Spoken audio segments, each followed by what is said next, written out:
সরকার একটা নির্দেশনা দিয়েছে এই 15ই আগস্টকে কেন্দ্র করে। নির্দেশনাটা খুব পরিষ্কার, কারণ আপনি দেখেছেন যে আমরা সবাই দেখেছি যে 15ই আগস্টকে কেন্দ্র করে কিছু নাশকতার আশঙ্কা ছিল।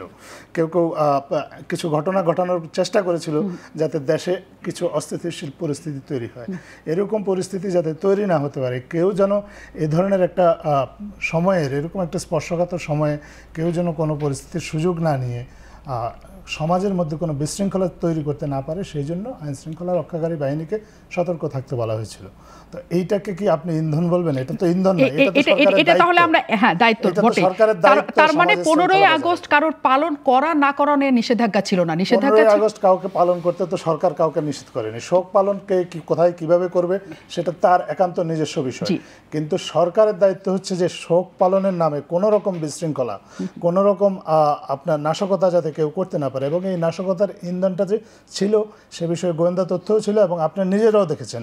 এবং আমরা প্রায়শ আপনার সামাজিক যোগাযোগ মাধ্যমে অনেককে দেখেছি উস্কানিমূলক বক্তব্য রাখতে। তো এই ধরনের পরিস্থিতি যখন থাকে, সরকার তো মানুষকে সতর্ক করবে, মানুষের নিরাপত্তার জন্য সরকার তো চেষ্টা করবে যাতে কোনো ধরনের বিশৃঙ্খলা সৃষ্টি না হয়। তো এইটাকে আপনি সরকারের দায়িত্ব হিসেবে ভেবে নিলে আমার মনে হয় সবচেয়ে ভালো। সবচেয়ে ভালো মানে আপনারা চেয়েছেন যে সেখানে কোনো বিশৃঙ্খল পরিস্থিতি না হোক, কিন্তু সেটা আসলে শোক পালনে আপনাদের কোনো বাধা ছিল না। না না, শোক তো এটা যার যার ব্যাপার, একান্ত বিষয়। কিন্তু শোক পালনের নামে শোক পালন করার জন্য কেউ যদি আপনার পরিকল্পিতভাবে শোকটাকে একটা অস্ত্র হিসেবে ব্যবহার করে একটা বিশৃঙ্খলা সৃষ্টির চেষ্টা করে, তাহলে তো সেটাকেও সরকারের পক্ষে নিয়ন্ত্রণ করা জরুরি। কারণ সেটা না হলে পরিস্থিতি ঘোলাটে হতে পারে। সে সরকারের দায়িত্বেরই অংশ আমি মনে করি। সেটা কি 32 নাম্বারকে ঘিরেই সবচেয়ে বেশি বিশৃঙ্খলা হওয়ার অবস্থা বিশৃঙ্খলা তৈরি হওয়ার অবস্থা তৈরি হয়েছিল? বিশৃঙ্খল অবস্থা দেশের বিভিন্ন জায়গাতেই হওয়ার আশঙ্কা ছিল। আপনি এটা দেখেছেন। আপনি কারা কারা এই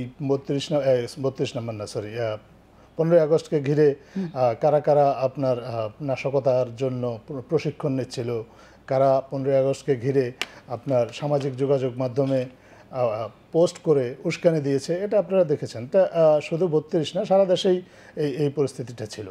কাউকে আমরা ঘৃণা করব না, আমরা অনেককেই অপছন্দ করতে পারি, অনেকের বক্তব্যই আমার কাছে গ্রহণযোগ্য নাও হতে পারে, কিন্তু আমরা সবসময় চাইব আমরা তার সমালোচনার জবাব আমরা যুক্তি দিয়ে খণ্ডাইতে।